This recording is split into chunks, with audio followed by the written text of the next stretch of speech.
Olá, bem-vindo ao meu canal. Criamos esse canal para passar informações sobre cultivo de plantas em vaso de forma técnica, mas com uma linguagem mais simples. E também criamos esse canal para ajudar as entidades filantrópicas que precisam muito da nossa ajuda.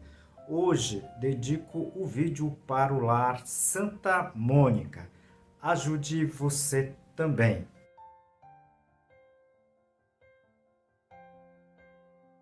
E ajude também o nosso canal, né? Clique no joinha, inscreva-se e compartilhe esse vídeo com seus amigos, né? Quem gosta de plantas em vaso, ok? Isso ajuda muito o nosso canal. Hoje eu vou falar do substrato, tá? Vantagens e desvantagens de você utilizar substratos com partes orgânicas, né? Materiais orgânicos.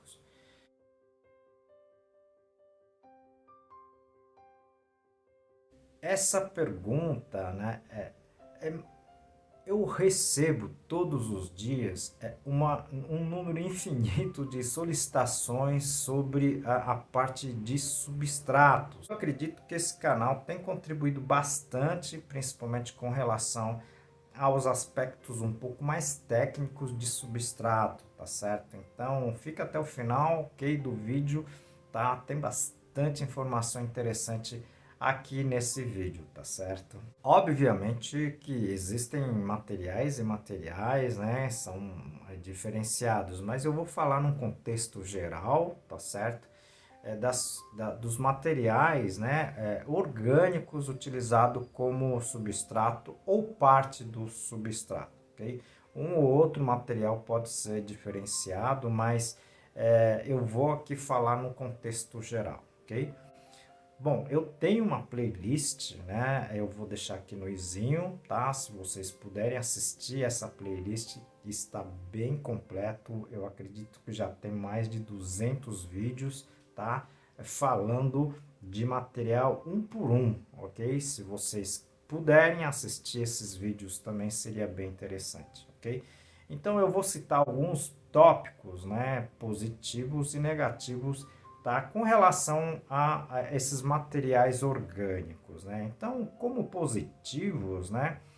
Esses materiais, parte de materiais, né, utilizado nos substratos, né, ou como substrato todo, né, são normalmente resíduos, né? É o caso da fibra de coco, é o caso da casca de pinos e outros mais, né? Então, normalmente são encontrados, digamos assim, ofertados numa grande quantidade, ok? Então, isso facilita o trabalho, né, de quem principalmente trabalha na produção de plantas em vaso, ok? Ou cultivo de vaso, né? Normalmente está relacionado cada vez mais com o aspecto regional, ok? Então isso também é um ponto positivo, né? Então, no caso nosso aqui, no Nordeste, a gente tem muita fonte, por exemplo, da fibra de coco, né? Na forma de pó ou na forma de fibra mesmo, mais longa, ok? Geralmente, tá? Elas são mais ácidos, ok? E isso é um ponto positivo, né? Para quem está entrando agora no canal vai ficar até assustado, né? Porque no caso dos solos a gente corrige o solo com relação à elevada acidez, né? No caso aqui do substrato a gente precisa, tá, de um índice, tá, de acidez, ok? Um pouco mais ácido para um pouco para neutro, tá? Eu falo sobre isso num vídeo, eu vou deixar aqui no izinho, se você puder assistir também, seria bem interessante.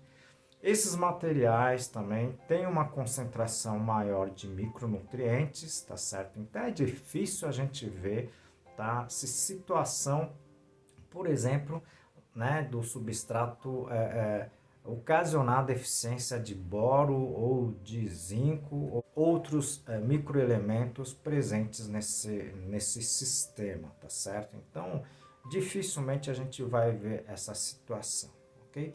E normalmente são materiais de menor densidade, né? Como alguns materiais que o pessoal utiliza, tá?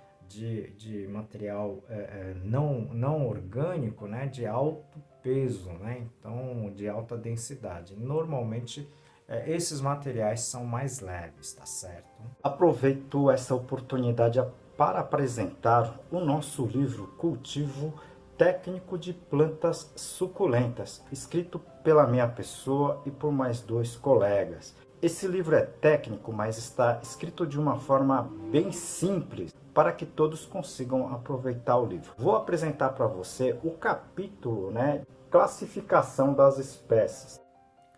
Bom, então eu vou comentar alguma coisa sobre os aspectos negativos. Obviamente vai depender de material para material, mas no geral, né, esses materiais em algum momento pode ocasionar contaminações de diversos tipos, né? Contaminações químicas, a gente já viu isso, e contaminações também biológicas, né? Então eu já vi esses tipos de produto com problemas sérios de contaminações de fungos e até de pragas, né, como nematóide e pulgões, até cochonilhas. Então, isso pode ocorrer e por isso a necessidade de esterilização, ok? Então, todo material que seja de origem orgânica, em algum momento seria interessante as esterilizações desse material ou dessa mistura, ok? Eu vou deixar aqui no izinho também os sistemas de esterilizações que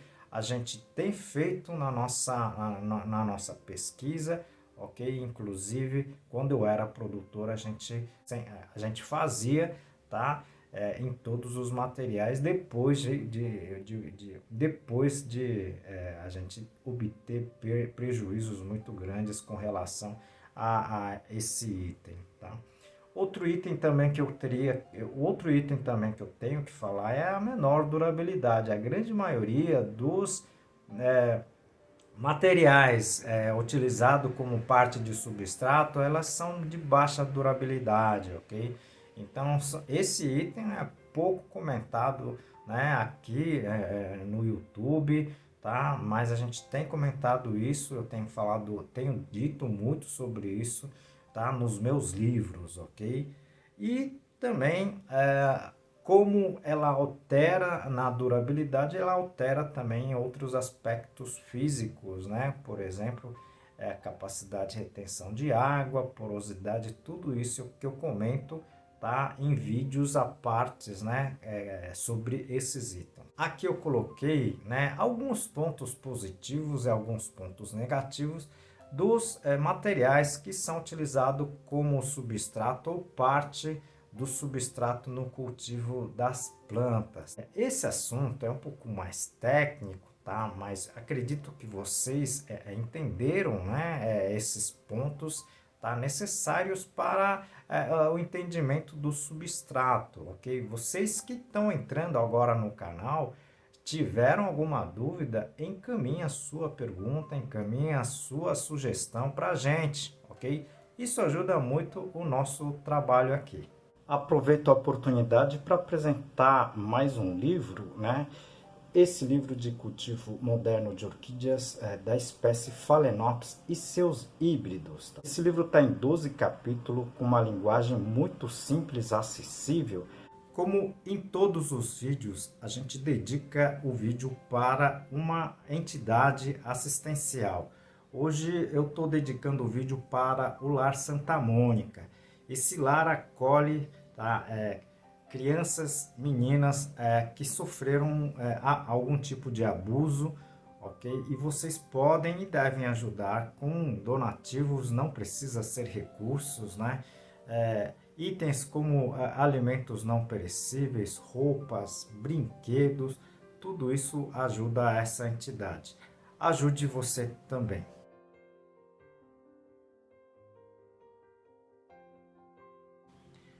E conto também com a sua ajuda, ok? Se vocês gostaram do vídeo, clique no joinha, compartilhe esse vídeo e inscreva-se no canal. Isso ajuda muito o nosso trabalho, O YouTube está tirando números de inscritos, eu não sei por que isso. Então nós precisamos da sua ajuda, da sua colaboração, tá certo? Então conto com vocês e te aguardo no próximo vídeo.